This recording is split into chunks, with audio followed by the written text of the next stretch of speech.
Are we live? Are we live? Let us know if we're live. Are we live? Are we live? What are you clapping for? It's an award show. Oh, well, they don't know that yet because we got to know if we're live first before we're clapping. So let us know if we're live, and then we'll. All right, we are live. Says Ben Rolo. We are live for the first annual Sean Sullivan, the first annual Talkies. Pretty simple. It's just a play on the Dundies from the show The Office. And just this was actually inspired by a Giants player because he was like, no, this award. And that's actually going to be the first award, and it'll be something that'll be awarded every year. But we just get to make up our own awards, and we get to do it. We want to live stream more as the offseason goes. We'll talk to some other Giants football in between. So we're not just going to start listing off awards. It's like if we're out at Chili's, we're not just listing off the awards. We're having a good time. Martial law. How about that? Live. Martial law is live. Some people are saying. So we're gonna do it all. Are you excited, Justin, for the first annual Talkie? So this year we did it last second. Next year I'll be thinking of awards all throughout the year. Next year I'll have like 50 awards. I think we have like 10 today. Yeah, want to do it bigger, want to do it better next year. Hope everybody's well. Everybody, I also want you to please wish Bobby Skinner a happy birthday. Spam it in the chat. Wish Andrew Thomas a happy birthday. And Bobby Skinner and Andrew Thomas a happy birthday. Excited about this. Yeah, we kind of just thought of this on a whim, and I was like, maybe we shouldn't do it. The team was bad. And it's like, no, we're gonna freaking do it. We're gonna do it live. And even look forward to it next year because it will be bigger and better, more awards. I want graphics and all that kind of stuff. But yeah, we're gonna go live more throughout this off season. Yeah, absolutely. So yeah, like you said, want to go live more. Once the draft starts approaching, because we're not going to do a bunch of like mock drafts over and over again, but have people on, let them kind of go through a mock draft simulator while talking draft in a more casual way. Just like did some of those live chats where people called in. So also I was thinking on this, Justin, I'm just pitching this to you now, that we'll put an invite link in and we have one person on, they get to create their own award. For today? Yeah. Just be like, hey, what's your award? And then that person better be good. Like if it's one person, one award, I mean, this is going to represent the entirety of the listenership. Yeah. Oh, and thank you, Marshall. Stop giving us money, Marshall. Damn it.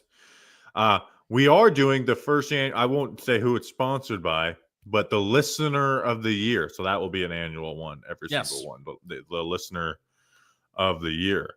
Do you want to get right into it? Yeah, let's get right into it, Bobby. All right. So the first award is going to be fitting, Justin, because it's the first guy out award. And this award goes to the guy who was first out the most at training camp, something we started tracking a couple years ago and has taken on a life of its own. And this year is a dominant winner to where I think he's actually going to try and win it back to back because it's become a thing. Tied for second was John Giles and Darrius Holmes. They both had one day being the first guy out with 9. And he started it off 9 in a row. Like the new guy didn't know. Casey Rogers, the Giants defensive tackle, undrafted free agent out of Oregon. Friend of the show, first guy out award. We broke his training camp or his practice squad signing. So Casey Rogers, first guy out award. Congrats to Casey Rogers. All things Giants says Oregon dude, but believe me, Casey Rogers has, I think, a little bit more pride for my Nebraska Cornhuskers, which, fun fact about Nebraska, got made fun of in the city of Philadelphia. I lied about that for wearing a Nebraska Cornhuskers hat. Yeah, can we talk about that? You clearly lied about that. We didn't talk about that on the show. I think we did a little bit. I mean, we didn't talk about it afterwards when they were like saying you were lying. Oh yeah, because I mean, why? Yeah, because Philadelphia is such a classy city known for being kind, caring, and accepting and welcoming of others. They're so stupid. So I don't know if people saw this. So Justin had we talked about it on the show, and our social media team decided that was the clip they were going to use for the episode, which I don't mind. You talking about your experience out there. And so some Eagles fans got it. It was like this Crossing Boards blog or whatever, which I've been Crossing Broad. I've been trolling them too. Like when that Eagles fan was going viral for saying all that nasty stuff to that woman, people are like, we got to find this guy. And I was like, it's this guy. It's like, I know, sadly, I know him. And he won't respond to me. Like I responded to him yesterday. I was like, hey, did you realize your mayor doesn't know how to spell Eagles? Because you saw that clip. But I love the Eagles fans' arguments against you because you're like they were calling Dylan Raiola the F word. I'm assuming is what. Oh yeah, it was very bad, very nasty stuff. And their big argument was like, do you think any dude from Philly knows who Dylan Raiola is? Nice like, impersonation, by the way. That was their argument. We're too stupid to know who Dylan Raiola is. You think anybody here knows who, a famous college quarterback is? Your first string and second string center, by the way, is from that was their other University of Nebraska. It's like they wouldn't make fun of Nebraska because of Matt Rule and Cam Jurgens. So it's like, okay, so they know they wouldn't do it because of Matt Rule, but also they don't know who Dylan Raiola is. And they're like, see, the dude lied. He said that people clearly knew he was a Giants fan. It's like, all right, they are just. And you posted the video too. They're just.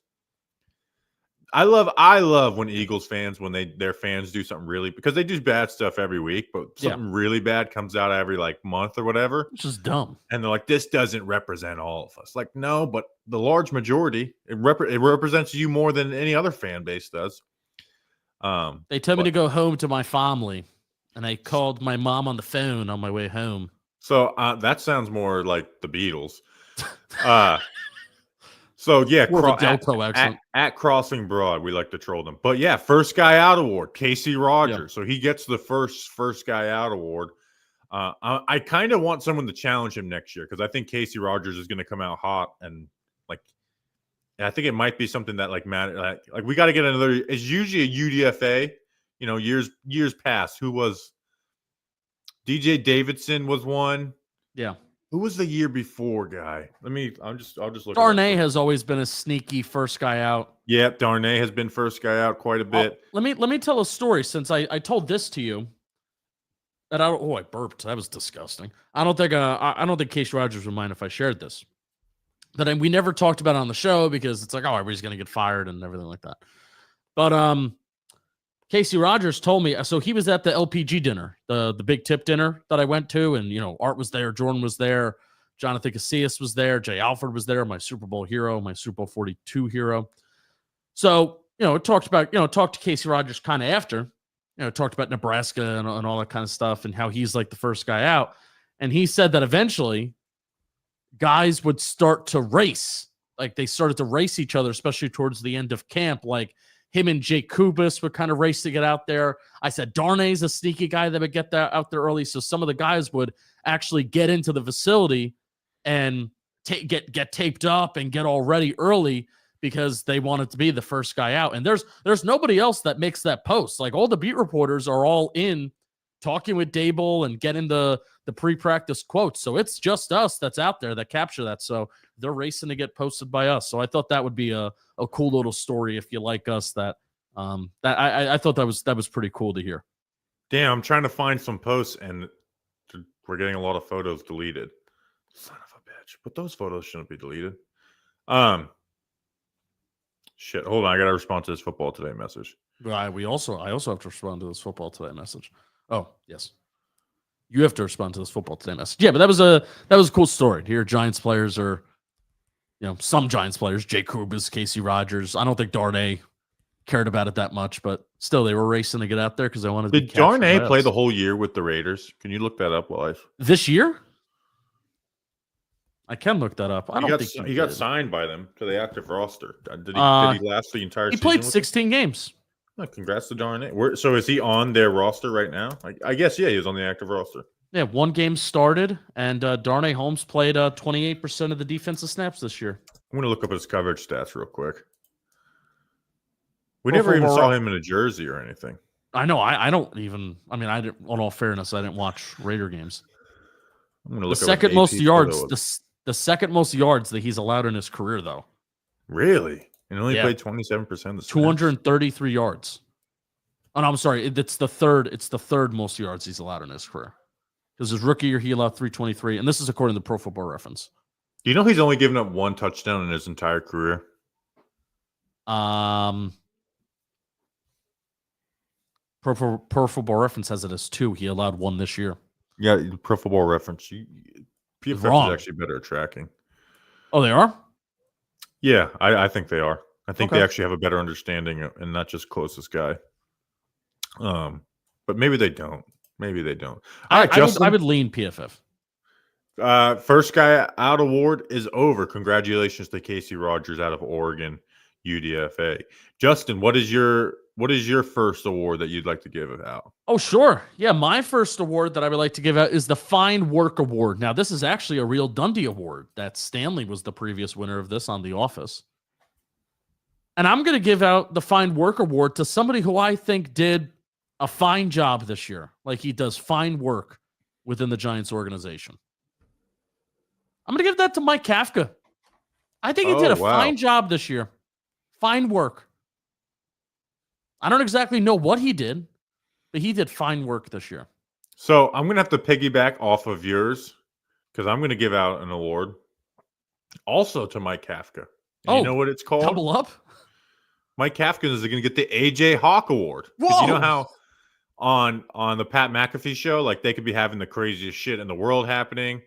Aaron Rodgers is saying whatever crazy shit that he's saying that week. Pat McAfee's like calling out ESPN executives and shit. Like it's just like chaos is ensuing on that show.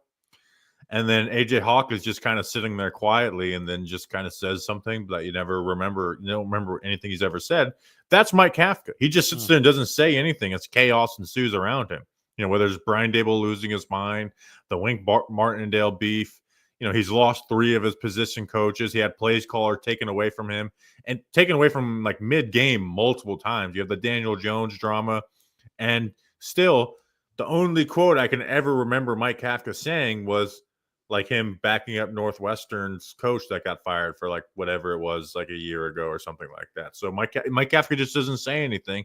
So he gets the AJ Hawk Award for me. That just chaos ensues around him. And he just sits there quietly and no one knows what he's thinking or if he's going to say anything.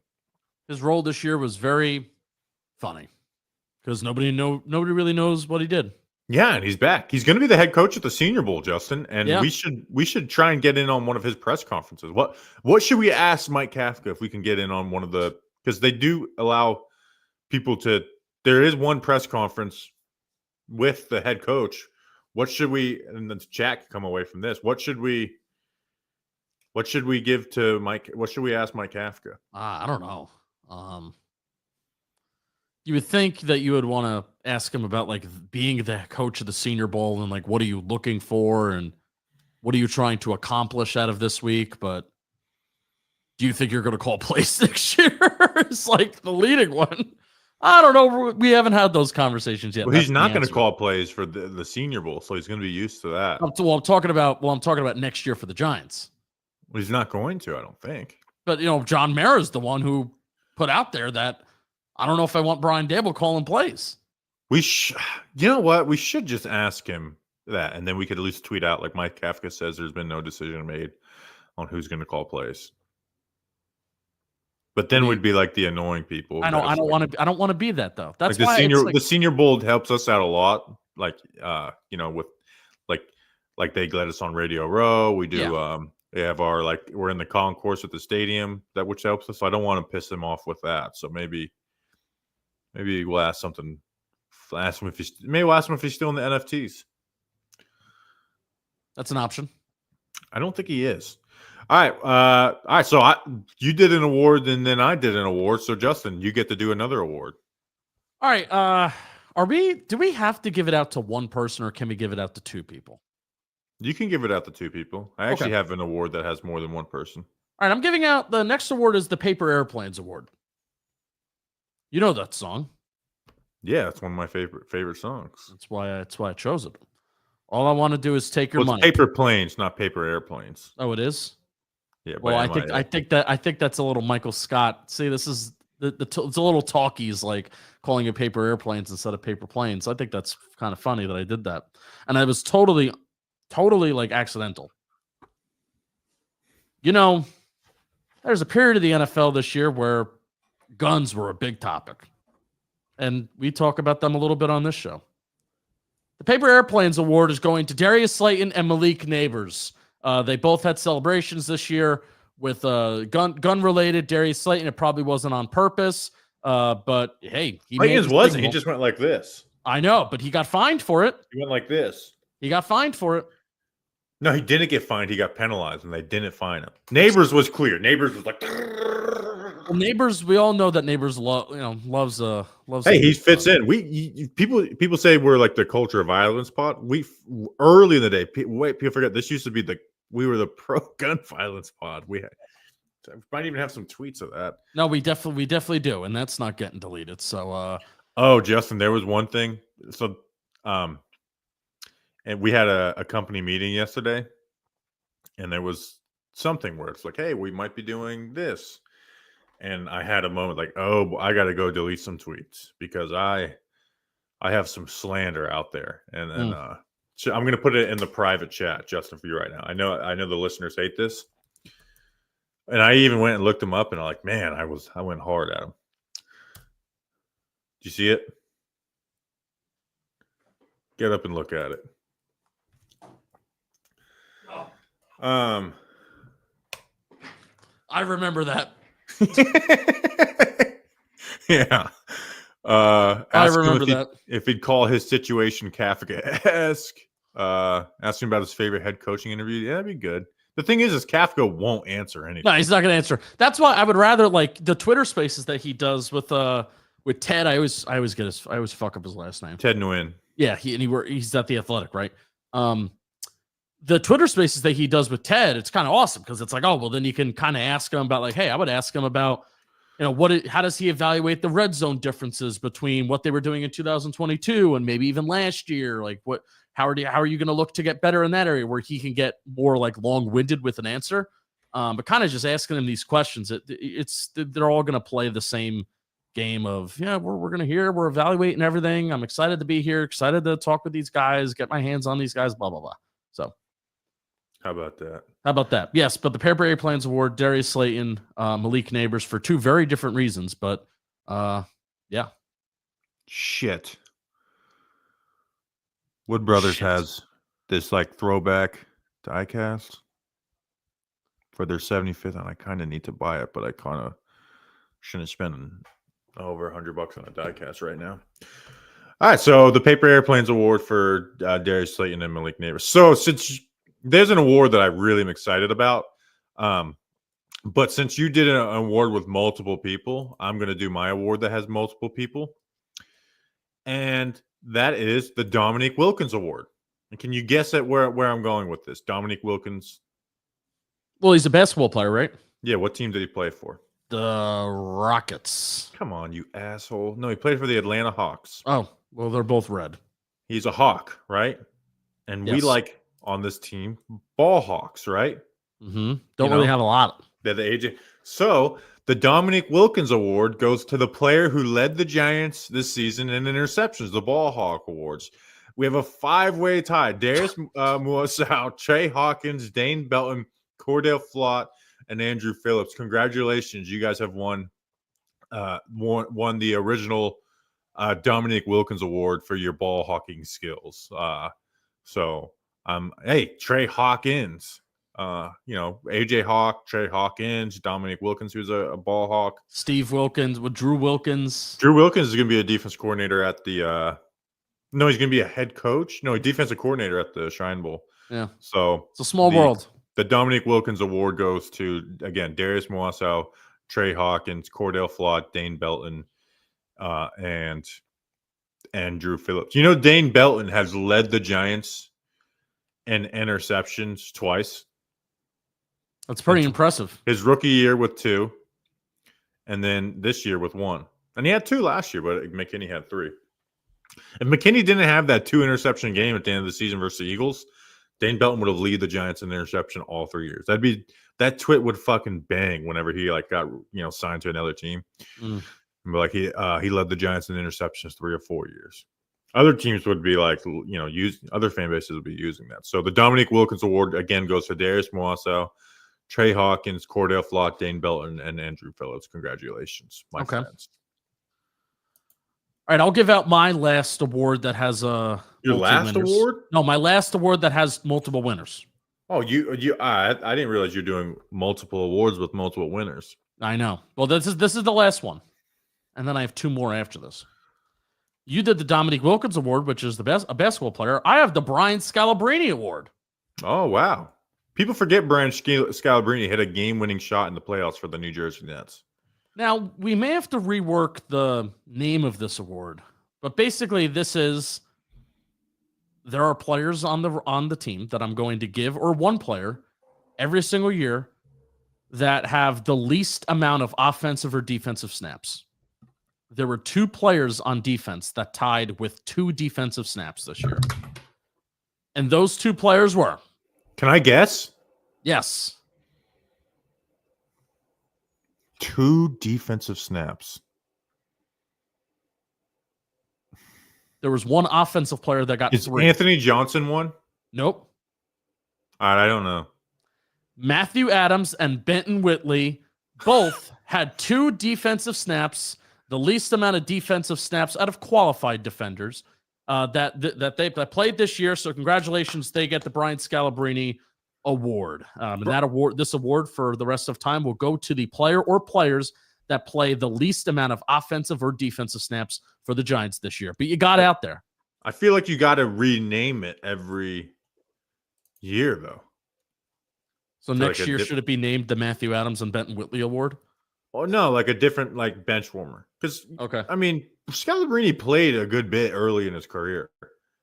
He got a decent contract after the Nets. He was playing 20 minutes per game. That's crazy. I mean, I identify with Brian Scalabrine. Like, I look at him and I'm like, I can see myself in you. Wasn't he like the all-time leading scorer at USC for a long time? No way. Yeah, I think so. Anthony Morrow was another former net. Do you remember him, yeah. Anthony Morrow? Yeah, but no one knows who he is. No one knows who he is, though. That's why it's a good name for an award. There you go. Lucius Harris. So there you go. Where did Scalabrine go to college at? I thought it was USC, right?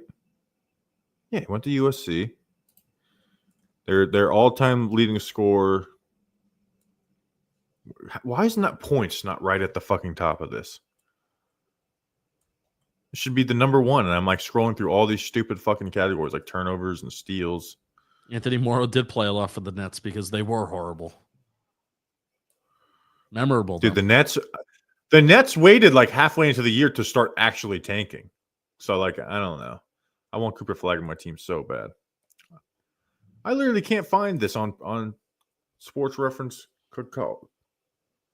college basketball reference. So points, Harold Miner. Where is he? Nick Young is ahead of him.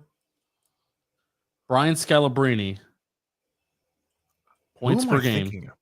He's not even top 10. 15.7. That's his average. That's his average points per game in his career at USC. That's like quite a bit if he played there for. So how 3 many years. points did he have total? He's a center too. Yeah, he averaged 15 over 15.7 a game. This is turned into quite the stream. I feel like you're. How many games did he play? He played in 92 games. Yes. So 15.7 times 92. Yeah. They're on Wikipedia. It says their leading is. Oh, he must be 11th because 10th is 1,483. Anyways, he was good. Anyways, what's the chat saying? I got way too many Brian Scalabrine tabs open right now. Kayvon Award for the best dress. I have to. I still have to do that from Thanksgiving. I said that I was going to recreate Malik Neighbors' fit from Thanksgiving, and I have to do that. There's this one person on Twitter that keeps tagging me. Like, dude, I saw that. Like, no, you should never do it just to fuck with that guy because he's so angry. How badly does this person want to see me shirtless? He's sus. It's very weird. I saw that, and I was like, I felt like I saw it before, and then I clicked on it. And like he was responding that to people that like aren't you, being like Justin Penik is engagement farming because he never did this. Obviously he's trolling, but it's a very weird troll. You have to not do it now because of him being like, Okay. yeah, guess what? I engagement for him. What are you going to do? All right. All right. So you had the Dominique Wilkins Award. All right. My next award is going to be, where is it? The Snip Snap Award. Mm, And I'm going to give people like 30 seconds to guess because it's the easiest guess I have an idea. of all time. And I'm going to give you something. Before the season started, this guy had 7 different transactions with the New York Giants. Can you guess who it is? It's Yakob Johnson. So I'm going to go through all of the transactions for Yakob Johnson this year. August 16th, the Giants signed Yakob Johnson. August 27th, they cut Yakob Johnson. August 28th, they signed Yakob Johnson to the practice squad. August 29th, they signed Yakob Johnson to the active roster. August 31st, they released Yakob Johnson. September 2nd, signed Yakob Johnson to practice squad. September 6th, released Yakob Johnson from the practice squad. Season starts. September 10th, signed Yakob Johnson to the active roster. September 24th, release Yakob Johnson. September 25th, signed Yakob Johnson to the practice squad. September 26th, a practice squad game day elevation of Yakob Johnson. October 30th, release Yakob Johnson from the practice squad. November 2nd, sign Yakob Johnson to the practice squad. November 19th, release Yakob Johnson from the practice squad. 14 transactions in total. Congratulations to Yakob Johnson for the Snip Snap Award in the first annual Talkies. That's an amazing run. I don't know if ever in Talking Giants history, Bobby, you know this more better than anybody because you keep track of the transactions. Is this the most transact? I just made transaction a verb.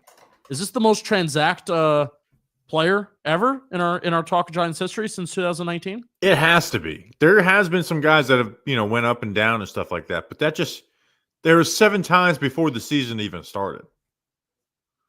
That's nuts. And here we are thinking that, this is going to be like a piece this year.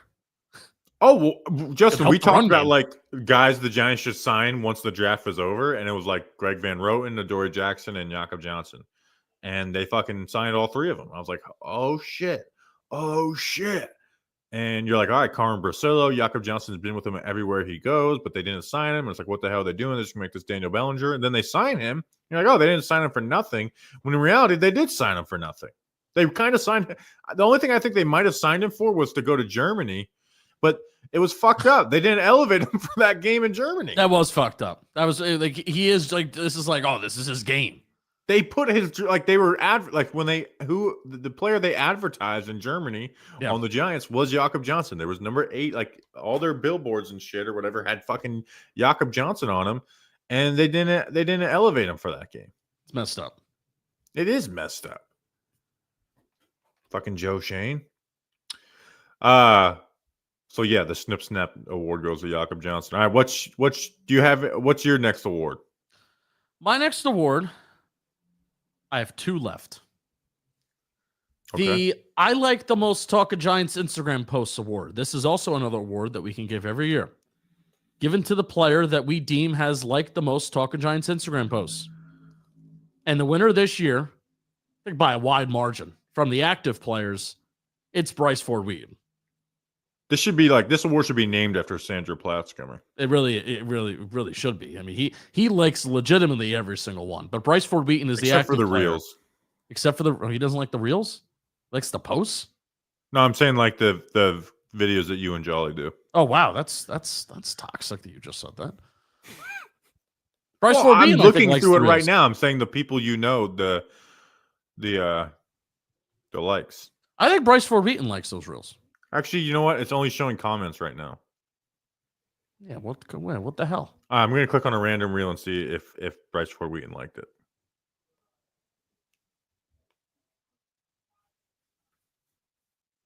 No.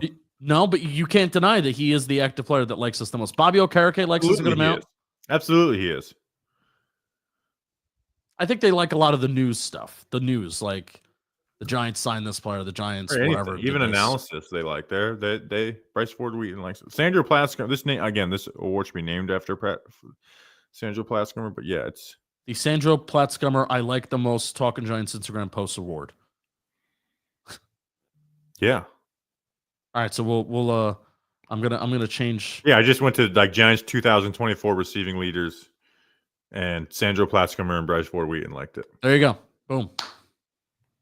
Bryce Ford Wheaton, by the way, I want to add, because the Brian Scalabrine Award, Matthew Adams and Benton Whitley both had 2 defensive snaps on the year. Bryce Ford Wheaton, 3 offensive snaps. So Bryce Ford Wheaton won the Scalabrine Award. He had a touchdown on the offensive side. He had a receiving touchdown. He had the touchdown versus Seahawks, but that's a special team snap. I agree. Yes, I know. Does not count as an offensive snap.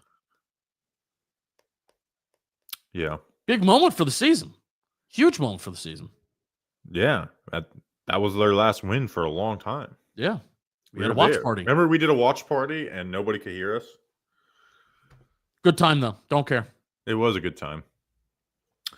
All right, so then I have 2 more awards, and mine is the I Will Never Forget Your Preseason Award, which will be this one will be a yearly one for me. Mm-hmm.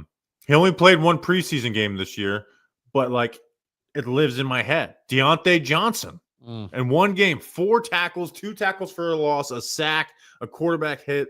Hell, like it's got me excited for next year's preseason to watch him. I keep track of all post-COVID preseason stats for the Giants. You ask me anything. Ask me who's 27th in tackles in post-COVID preseason football, which, by the way, I know that there's nothing we can do. We got to sit there and take it. The NFL going to 18 games is so fucking bullshit. They're just pieces of shit, right? Especially when football's bad for us. Making it longer is terrible. Forget that. It's just pieces. They're just pieces of shit to go to 18 games. Oh, well, we're going to remove a preseason game. Oh, okay. The game that the regular starters didn't play anyways. Yeah. Okay. Yeah. The game where the backups who are going to need to be playing and because they're going to play a lot because guys are going to get injured more. Oh, that one. It's just greed. It's like you don't need to like keep on. Like if you want to take Christmas from the NBA, fine. But be like, well, you gotta do another bye week. Oh, that's gonna help us out a lot. It's gonna help us out so freaking much. Deontay Johnson even played well during the Eagles game too, the final week of the season. Yeah, he got beat in coverage a couple times, but plays. He looked good in the run defense. I need to go clip that up, by the way. Some people are saying KJ Cloyd. That was the first preseason game I didn't watch live, was when he had all those tackles. And I didn't think he was even that good at tackling. He was just the linebacker that was out there. Now, I will say, linebackers always benefit from the preseason because it's just very simplified, get downhill, and simple coverage roles. But Deontay Johnson, I got, and because we were so excited for Deontay Johnson because he was playing in training camp. Yep. And it's like, all right, let's see this guy in the games. And he looked good, and then he got injured, and then we didn't see him until the last game. Oh, I just thought of a new award. The training camp award? No, well, the training camp award, like that should be given like Cordell Flott. Like I should be giving the guys like Trey Hawkins. Yeah, Malik Neighbors. Well, yeah, Neighbors is just good. But I even thought of we should track the most disappointing Giant factor. Like you giving Deontay Johnson the Giant factor like the last 3-4 weeks of the season is fucking hilarious, and they just never activated him until the Eagle game, which I'm pretty sure you gave him the Giant factor for the Eagle game. But that was funny. Was there any other big memorable ones? I don't think so. Yeah, fucking Jolly picking Greg Stroman when he wasn't even being promoted from the that would have won it. That would have won it. Yeah. There were some funny ones in the past. Golden Tate when he got suspended. Yeah, Janoris Jenkins will always live in infamy. I picked Janoris Jenkins as my Giant factor, and then he's cut the next morning. So, yeah. I will never forget your preseason award, Justin. So that means you have one more award. The most disappointing Giant factor. Just writing down these awards so we remember them. All right, I have one more award left. It's the I'll always remember you for your balls award. Bobby, do you have a guess? No, I didn't even want to guess this, to be honest. Remember we wanted Sandro Platzkummer to take over for Ronnie Barnes? That would actually be nice. I'm not opposed. That was your idea. That was my idea. He liked it, laughed. when we interviewed him. We got out of him. We did interview Sandro Platzkummer. Look up Sandro Platzkummer interview. Talking Giants will pop up. Actually, I'm just going to Google Sandro Platzkummer and see when our interview comes up. The I'll Always Remember You for Your Balls Award. No, it's not going to Sandro Platzkummer. It's going to Tim Boyle. Tim Boyle, you're the winner of the I'll Always Remember for Your Balls Award. That Ravens game, I mean, play the Vince McMahon clip of that. That was special. I mean, the ball placement of where we're putting the ball for Malik Neighbors to go to get it into that touchdown that he threw, 40-yard touchdown that he threw to Neighbors. Like that's awesome stuff. And I am thinking, oh, well, let's get more of this. Like, fuck Drew Lock and Tommy DeVito.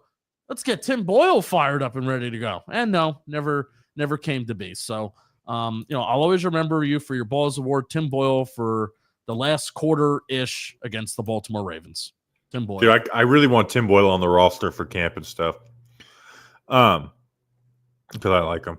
I just posted the link to the Sandro Platzkummer interview, and then when I pop up, it's like shocking. It's jarring. Yeah, our production quality at times was not great. Well, one, it's the long hair and the lighting. It's just half my face is lighted and the other half is dark. Yeah. You look like Two-Face. Yeah. Harvey Dent. I have an ad right now. So check that out. All right, so that means so that was your last award, right? Yes. Oh my God, that episode got 1.6 thousand views. That was episode 309. 309. That was a 4th of July week episode, though, so it makes sense. All right, so we're on like 800. I'm very happy that I see somebody in the chat right here because they're getting ready to get excited. So, Mr. Brownstone, the originator of Let's Win Some Games. Let's win some games. Wasted at the Charlotte Motor Speedway and led to the Giants playoffs run in 2022. So we've always thought about doing this, but then it's like you got to leave people out. But I decided that we're going to do it.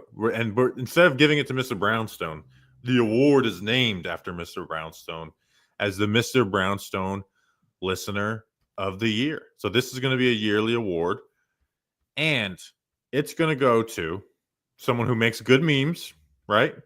Makes good. That's a big one. Like if you make good memes for us, that's a good one, right?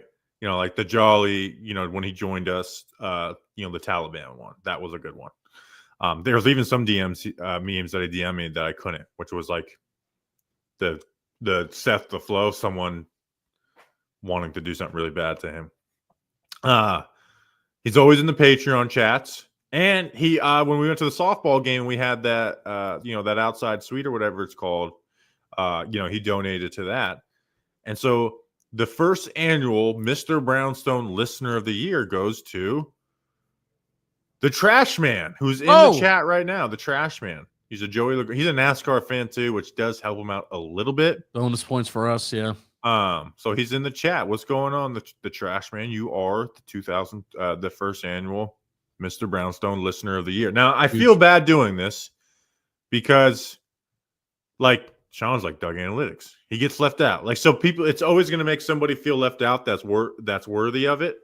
But you can only give it to one person per year. So this is true. So the Mr. Brownstone Listener of the Year goes to Trash Man. So congratulations. Congratulations, Trash Man. Congratulations. Excited Steve. for Daytona. Yeah, I'm very excited. I'm excited for the Clash. Oh, yes. Yes. I wish they just brought everything back to Daytona. I know. Trust me, me too. I go. Like the first ever NASCAR race I ever went to was the Bud Shootout when Dale Jr. won. It was a very big week for me because I was in 5th grade and my parents found out I had like F's in multiple subjects. Nice. And they're like, "What the fuck is going on?" And I even I took a pen with my history book, Justin, and just kept on doing a circle in the history book and like literally put a hole in the middle of my history book except for the cover. So when my mom's like, "All right, I'm going to start studying with you," and she opens my history book and there's a literal hole in it. It was not a good week for me. No. But then I got an A in my test that week, and my dad's like, "When you do good things happen." And he took us to the Bud Shootout. I think that was 03 or 04. What the fuck am I talking about? When you do good, you go to races. Yeah. See, Doug Analytics. Hey, now we're gonna get people racing for. I'm gonna start making memes to win next year. So who made the meme, Justin? And I still have this on my camera roll I use all the time. Is when we took the picture up at the Senior Bowl with the camera, and someone took the. I thought that was tripod you. And turned into us. No, that was a listener submitted award. Shit! I always thought that was you. No, that's I a have listen. no That's idea listener who did submitted. that. That might be Mr. Brownstone. I can't remember exactly. Because I'm on my computer with my hood up because the sun is not my friend. The sun is my enemy. I'm on my computer with the hood up, and then the camera's like pointing down, and then somebody put like a sniper. Very funny. I always thought that was you. That's crazy. That is crazy. That's really fucking crazy, man. All right. Yeah. So that's the first annual Talkies. I'm excited to do them next year. It's gonna be longer next year. Oh, next year it's gonna be like 2 hours because you know us. Like we take anything that we take as like a joke, eventually becomes like something that's super serious. So I'm gonna be thinking of awards. I'm gonna have a Google Doc that is just nonstop. Probably have to eliminate some. Yeah. Now the ones that will carry over is obviously the Mr. Brownstone Listener of the Year, the First Guy Out Award, and then what was your yearly one? I mean the Instagram. And the Brian Scalabrine Award. Yeah, we'll rename that one. Yeah. We got to think of names for it. So the most disappointing Giant factor is another one. We'll maybe pick our favorite training camp fight and have that. Like that's one. I mean, I'm wearing. Remember Daniel Jones like started a fight with. Yes, that would have been the favorite training camp fight of the year. Kevin also in the office socials. Kevin also identified why this shirt is so awesome. Because it almost looks like it says "I love fights" and then training camp is just in blue, faded in. Yeah, that actually is a good design. Like I love fights, like that. That's just so everyone to go tweet at it's Crossing Broads. You said, yeah. I don't know if that's the exact handle, but that's the. Just go tweet at them like, "Hey, you're stupid." Yeah, it is at Crossing Broad. Yes. Crossing Broad or Crossing Broad? Broad, Broad. It's a street like Broad Street in Philly. I thought it was like you never cross. It's like I'm crossing broads all the time. Nope, not that. Could be called the Dave DeGuglielmo Award for Best Fight. Oh, yeah, that's a good one. Or the Ty CM Award. That's a good one. Yeah, they would not like that. No, they would not. In all fairness, I don't think they're listening to this. True that. But I am going to list out all these awards on our Twitter account. So, all right, we'll see you guys Friday for. I got to put that. Remind you, I got to put out the mailbag tweet. Yes, mailbag and the Giants signed a new DB coach. We'll see you then. Until then, let's go Big Blue.